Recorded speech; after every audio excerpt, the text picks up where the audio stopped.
اللہ کے نبی نے اس کی ساری تفصیل بتائی، کل کے درس میں یہ بیان ہوگا۔ آج کی جو میں نے آیت تلاوت کی ہے یہ اور اس کے بعد والی، ان دونوں آیتوں میں اللہ تعالیٰ نے ایمان والوں کی 5 خوبیاں بیان کی ہیں۔ کتنی؟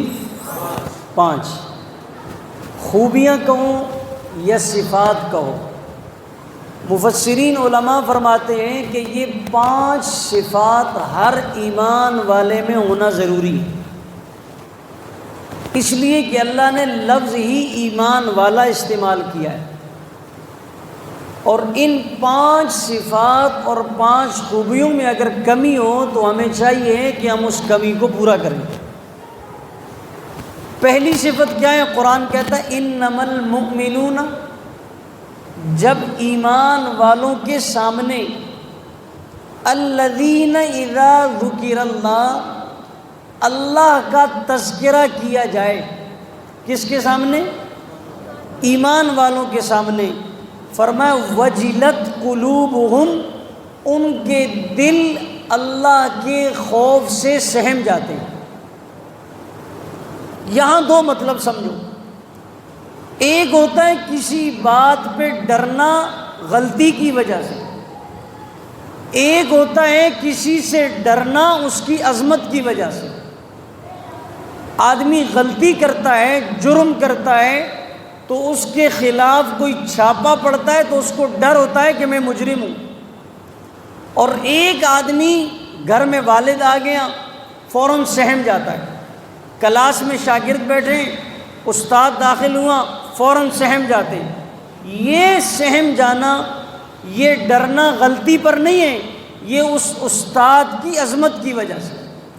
گھر میں والد کے آنے پر بچوں کا ایک جگہ جمع ہو کر الگ سائڈ پر بیٹھ جانا اور خرافات سے اور غلط کاموں سے اجتناب کرنا، یہ والد کی عظمت کی وجہ سے ہے کہ اگر ابو جی نے دیکھا تو پھر ہماری والد کے سامنے کیا عزت رہ جائے۔ تو قرآن کریم جو یہاں ایمان والوں کا ذکر کر رہا ہے کہ جب ان کے سامنے اللہ کا ذکر ہوتا ہے تو ان کے دل سہم جاتے ہیں۔ مطلب یہ ہے کہ وہ اللہ کی عظمت اور بڑائی کو دل و دماغ پر غالب کرتے ہیں کہ اتنے بڑے اللہ، شان والے، قدرت والے، مقام والے، ہر جگہ ہمیں دیکھ رہے ہیں۔ فرمایا ایمان والے کی صفت یہ ہو ہر وقت اس کے دل میں اللہ کا خوف۔ آج باطل نے اسی پر تو محنت کی ہے، ہمارے دلوں سے اللہ کا خوف تو نکالا ہے۔ ایک مشہور واقعہ آپ نے سنا ہے، حضرت عمر رضی اللہ تعالیٰ عنہ کا دور خلافت ہے، اور ایک بچی کو ماں کہتی ہے کہ آپ دودھ میں کیا ملاؤ؟ پانی ملاؤ، دودھ میں پانی ملاؤ۔ اس بچی کا جواب یہ تھا کہ بھائی امیر المؤمنین نے دودھ میں پانی ملانے سے دودھ میں پانی ملانے سے کیا کیا ہے؟ میں جو نقطہ سمجھانا چاہتا ہوں توجہ سے سننا اس کو۔ بچی کی ماں کو بچی نے جواب دیا کہ امیر المومنین نے دودھ میں پانی ملانے سے، لیکن مسلمان تو جگاڑی ہے نا، ہر کام میں جگاڑ تلاش کرتا ہے۔ یہ کہتا ہم پانی تھوڑی ڈالتے، ہم تو برف رکھتے سیدھا سیدھا، ہم سیدھا سیدھا کیا کرتے؟ برف ڈالتے ہیں، وہ خود پانی بن جائے تو اس میں ہمارا قصور نہیں ہے۔ ہم نے تو پانی، کہتے ہم سے قسم لے لو، قرآن اٹھا لو ہم سے، بلکہ جامع مسجد ہمارے سر پہ رکھ دو، ہم یہ بات قسم کھا کر کہنے کے لیے تیار ہیں کہ ہم نے پانی، ہم نے تو کیا کیا ہے؟ برف ڈالی، وہ پانی بنتا ہے تو خیر بن جائے، ہمارا قصور نہیں۔ بہرحال اس بچی نے کہا کہ امیر المومنین نے پانی ڈالنے سے منع کی۔ ماں نے کہا کہ اس وقت تو امیر المؤمنین ہمیں دیکھتے۔ اس بچی نے کہا اماں جان اگر امیر المومنین نہیں دیکھتے تو امیر المومنین کا رب تو دیکھ رہا ہے ہمیں، رب تو۔ اس واقعے کو یہاں رکھو۔ اب ایک اگلی بات سمجھو، قرآن کریم میں ایک جگہ نے اللہ نے آیت میں بیان فرمایا، میں اس کا خلاصہ عرض کرتا ہوں۔ بعض دفعہ ایک نیکی پر، کتنے پر؟ ایک نیکی پر اللہ آپ کی 7 پشتوں سے دین کا کام لیتے ہیں۔ ایک نیکی پر 7 نسلوں سے اللہ دین والے پیدا کرتے ہیں، اور بعض دفعہ ایک گناہ پر اللہ 7 نسلوں کو بے دین کر دیتے ہیں۔ اب اس کی ایک نیکی پر اللہ نے کیا کام لیا یہ سنو۔ اس بچی نے کہا کہ اللہ اگر امیر المومنین نہیں دیکھتا تو امیر المومنین کا رب دیکھ رہا ہے۔ آپ نے سنا ہے ایک حضرت عمر گزرے ہیں اور ایک عمر بن عبدالعزیز خلیفہ گزرے۔ عمر بن عبدالعزیز کو ثانی عمر کہا گیا، یعنی جو خلافت حضرت عمر کے دور میں امن تھی وہی امن و سکون حضرت عمر بن عبدالعزیز کے دور میں۔ یہ عمر بن عبدالعزیز کون ہے؟ یہ عمر بن عبدالعزیز وہ ہیں حضرت عمر رضی اللہ تعالیٰ عنہ کے بیٹے عبداللہ کے ایک بیٹے عاصم کا نکاح اس بچی سے ہوا۔ عاصم کا نکاح اس بچی سے ہوا تھا جو ماں کو کہہ رہی تھی کہ دودھ میں پانی نہیں ملانا، اور ان کے اس نکاح کے بعد عمر بن عبدالعزیز پیدا ہوئے۔ کہاں حضرت عمر کا زمانہ، کہاں عمر بن عبدالعزیز کا زمانہ۔ حضرت عمر کے بیٹے عبداللہ ایک پشت، دوسری نسل عاصم کی تیسری پشت پر اس عورت سے شادی ہوئی، اور عمر بن عبدالعزیز چوتھی نسل میں اللہ نے عمر بن عبدالعزیز پیدا کیا۔ اس عورت کی ایک نیکی پر اللہ نے اتنا اسے اجر عطا فرمایا۔ یہ کیا تھا؟ اللہ کا ڈر تھا، اللہ کا۔ یہ آج اجتماعی بے امنی، بے سکونی، بدحالی، قرآن کہتا ہے جب اللہ کا ڈر ایمان والوں کے دل سے نکل جائے تو پھر مومن اور کافر میں کیا فرق باقی۔ ایک باپ اور بیٹا ایک انگور کے باغ میں داخل ہو گئے۔ باپ نے کہا میں انگور کے خوشے کی طرف ہاتھ بڑھاؤں گا، اگر کوئی آتا ہوا نظر آئے نا تو آپ نے آواز لگانی ہے کہ کوئی دیکھ رہا ہے۔ آپ نے آواز لگانی ہے کہ کوئی۔ اب باپ نے انگور کے خوشے کی طرف ہاتھ بڑھایا تو بچے نے کہا احد یرانا الکسو گوری، وہ کوئی سانو ویکھ رہا ہے، باز آ جاؤں۔ باپ بھاگتا ہوا باہر آ گیا، اس نے ادھر دیکھا ادھر دیکھا ادھر دیکھا، اس نے کہا کوئی نہیں ہے، پھر واپس چلا گیا۔ پھر اس نے ہاتھ بڑھایا انگور توڑنے کے لیے، پھر بچے نے آواز لگائی احد یرانا، ہمیں کوئی دیکھ رہا ہے، پھر واپس آیا کوئی نہیں، پھر وہ گیا۔ پھر تیسری دفعہ جب واپس آیا پھر اس نے بچے سے پوچھا یہاں تو بھئی کوئی نہیں ہے۔ اس نے کہا ابو جی احد یرانا، وہ اللہ ہمیں دیکھ رہا ہے۔ اگر باغ کا مالی نہیں دیکھتا، کوئی سیکیورٹی گارڈ نہیں دیکھ رہا، تو وہ اللہ اس دن کے اجالے میں بھی ہمیں دیکھ رہا ہے، باغ کے پھلوں کے بیچ میں بھی دیکھ رہا ہے۔ لہٰذا آپ نے کہا تھا کوئی دیکھے تو بتانا، میں نے آپ کو بتایا ہے کہ وہ اللہ دیکھ رہا ہے۔ یہ بات دل میں آ جائے سارے معاملات ختم ہو جائیں۔ چور چوری کرنے سے سوچے اللہ، ڈاکو ڈاکہ ڈالنے سے سوچے اللہ، ظالم زیادتی کرنے سے پہلے سوچے اللہ، رشوت لینے والا رشوت لینے سے پہلے سوچے کہ اللہ دیکھ رہا ہے، عدالتوں پر غلط دستخط کرنے والے، 100 سال تک کیس چلانے والے، سچ کو جھوٹ اور جھوٹ کو سچ بنانے والے یہ سوچیں کہ اللہ دیکھ رہا ہے۔ دودھ میں پانی ملانے والے یا پانی میں دودھ ملانے والے یہ بات سمجھیں کہ اللہ دیکھ رہا ہے۔ دن کے اجالے میں اور رات کی تاریکی میں لوگ یہ سوچیں کہ اللہ دیکھ رہا ہے۔ کم ناپ تول کرنے والے یہ سوچیں کہ اللہ دیکھ رہا ہے، تو خود بخود زندگی کا نظام درست ہوتا چلا جائے گا۔ لیکن آج کفر نے پتہ ہے کیا محنت کی؟ یہ جو موبائل کی ایٹم بم بلا ہے، آپ کی خلوت کو، کس کو؟ خلوت کو۔ جلوت میں تو لوگ ویسے بھی 5 10 15 20 آدمی بیٹھے ہو نا تو گناہ کرتے ہوئے شرم آتی ہے، گناہ کرتے ہوئے۔ باپ بیٹا ہوں، بھائی ہوں، استاد ہوں، دوست ہوں، تو لوگ کہیں گے یار میں ان کے سامنے گناہ کروں گا یہ میرے بارے میں کیا سوچیں گے. خلق بیسوئی لوکی کی آکھندے، کیا خیال ہے؟ جلوت میں تو آدمی ڈرتا ہے، اصل چیز ہے خلوت، تنہائی. کیا بولو بھائی، تھک گئے؟ تنہائی، کہ آدمی کی لائٹیں بند ہیں، کھڑکیاں بند ہیں، کمرے بند ہیں. اب اس کے ایمان کا پتہ چلتا ہے کہ اس میں اللہ کا کتنا ڈر اور خوف ہے. اب اگر اس تنہائی میں یہ گناہ کرتا ہے سمجھو یہ اللہ سے نہیں ڈرتا. اور ایک لکھنے والے نے لکھا کہ جب آدمی تنہائی میں گناہ کرتا ہے تو اللہ تعالیٰ فرماتے ہیں کہ بھائی تمہیں ساری دنیا سے تو حیا آتی ہے لیکن مجھ سے تمہیں حیا نہیں آئی. پوری کائنات سے خود کو تم نے چھپایا لیکن مجھ سے خود کو نہیں چھپایا اور اس گناہ کو کر بیٹھے. بس یہ اللہ کا ڈر نکل چکا ہے.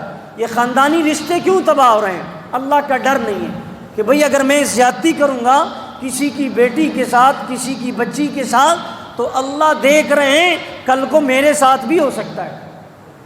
یہ ڈر نکال دیا. ایمان کی پہلی صفت یہی تھی کہ ہر وقت اللہ کی یاد ہوتی اور اللہ کا ڈر ہوتا. حضرت علی رضی اللہ تعالیٰ عنہ، خوف خدا کس کو کہتے ہیں؟ دیکھو حضرت علی میدان جنگ میں دشمن آمنے سامنے، کبھی اس نے حملہ کیا، کبھی آپ نے حملہ کیا، کبھی اس نے حملہ کیا، کبھی آپ نے، یہاں تک کہ اسے پکڑا، لتاڑا اور نیچے گرا کر اوپر بیٹھ گئے. اوپر بیٹھ گئے اور تلوار ہاتھ میں ہے، اس کے سینے پر رکھی، اس نے یوں تھوک پھینکا. کیا کیا؟ حضرت علی اوپر سے نیچے ہٹ گئے. اگر ہم ہوتے تو ہم کہتے تا توس پتہ لگی، ابھی تمہیں پتہ چلے گا تم نے کس کو چھیڑا ہے، تمہاری 7 نسلیں یاد کریں گی. حضرت علی نیچے اتر آئے، وہ تلوار اس کے سینے سے ہٹائی. کسی نے پوچھا حضرت موقع تو بہت اچھا تھا، اس کا قیمہ بنا دیتے، بوٹیاں نکال دیتے، ٹکڑے ٹکڑے کر دیتے. حضرت علی کا جواب سونے کے پانی سے لکھنے کے قابل ہے کہ پہلے میں نے اس پر وار کیا، اس نے مجھ پر وار کیا، میں اس کو اللہ کا دشمن سمجھتا تھا، پھر میں اسی دشمنی میں اس پر چڑھ گیا اور اس پر بیٹھ گیا اس نیت سے کہ یہ اللہ کا دشمن ہے، اللہ کے نبی کا دشمن ہے. لیکن اب جب اس نے مجھ پر تھوکا میرا ذاتی غصہ شامل ہو گیا، میرا ذاتی غصہ، میں نے تلوار کو ہٹایا اس نیت سے کہ اب میرے لیے فرق کرنا مشکل ہو گیا، یہ تلوار اللہ کے لیے چل رہی ہے یا نفس کے لیے چل رہی ہے. اس کو کہتے ہیں اللہ کا ڈر، اس کو کہتے ہیں خوف خدا، اس کو کہتے ہیں سب کچھ اللہ کے لیے کرنا، اس کو کہتے ہیں اللہ سے ہر وقت ڈرتے رہنا، اللہ کے ڈر کو سامنے رکھنا کہ کہیں ہم سے کسی پر زیادتی نہ ہو جائے. ایمان کی پہلی صفت، ایمان والے میں اگر اس میں کمی ہے تو اس کو صحیح کرنا چاہیے.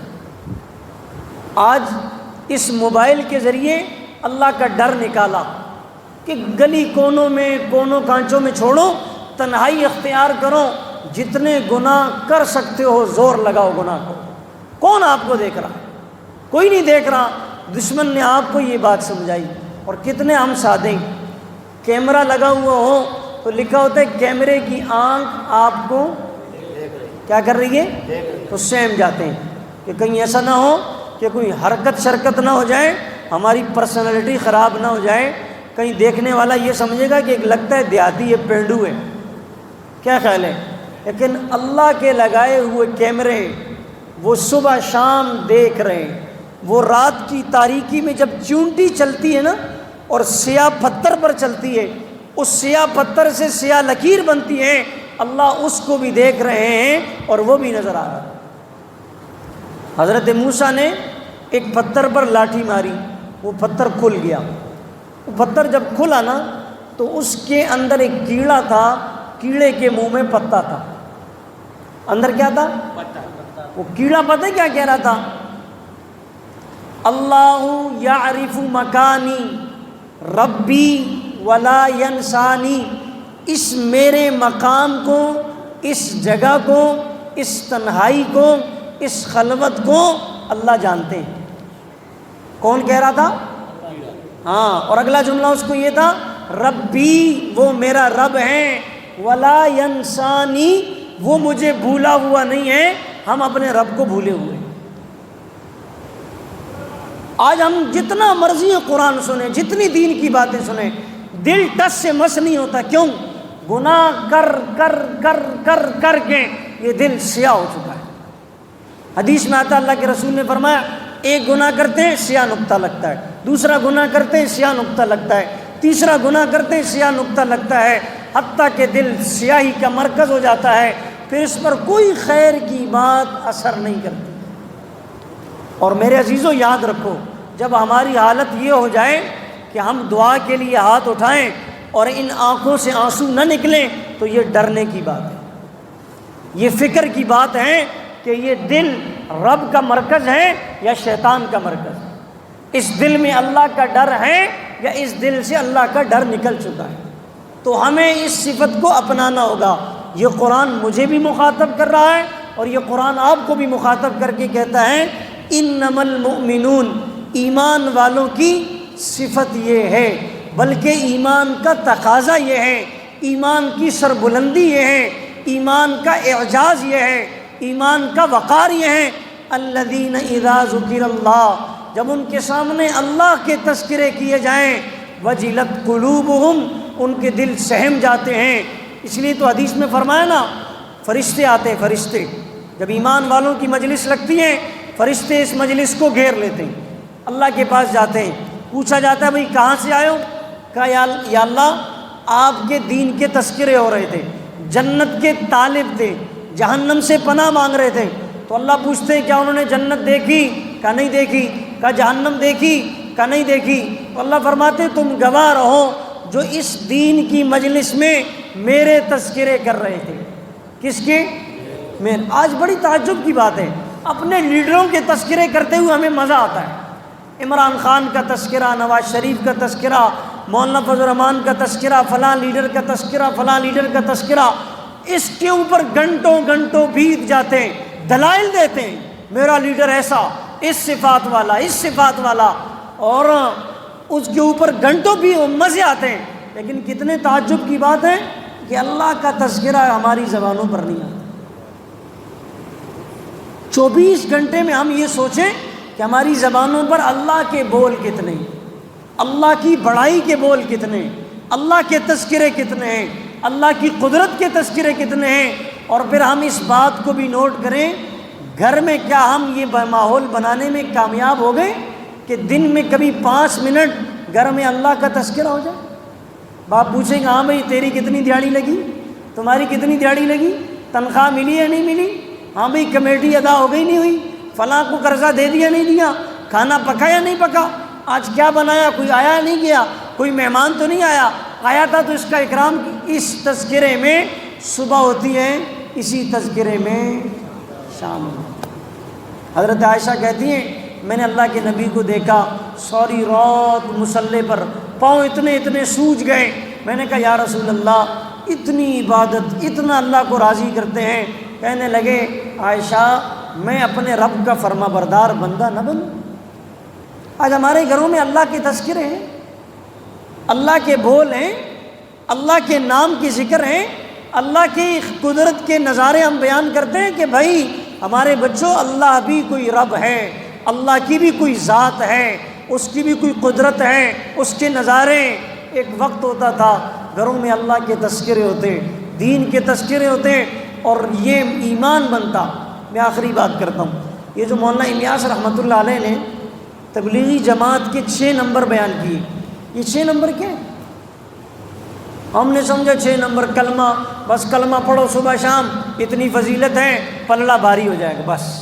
نماز صف اول میں پڑھو یہ ثواب، تکبیر اولیٰ سے پڑھو یہ ثواب، اکرام مسلم، علماء کا ادب، فلاں کا ادب، خرچ کرنا فلاں، اور دعوت و تبلیغ، اخلاص و نیت، بس ایک ایک حدیث رٹی ہوئی ہے وہی سناتے ہیں۔